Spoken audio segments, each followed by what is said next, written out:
Hello everyone, আসসালামু আলাইকুম। আমি আজকে রান্না করব ফুলকপি তরকারি। সো এখানে আমি নিয়েছি রুই মাছ।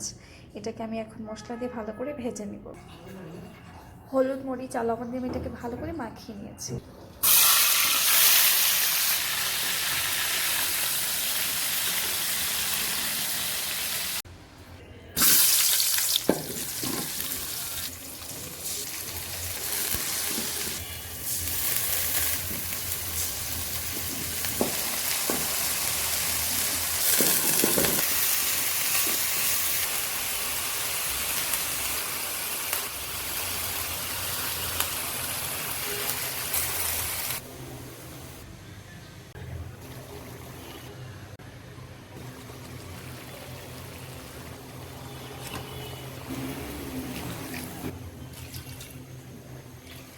সো আজ এই পর্যন্তই। সবাই ভালো থাকবেন, সুস্থ থাকবেন, সুন্দর থাকবেন।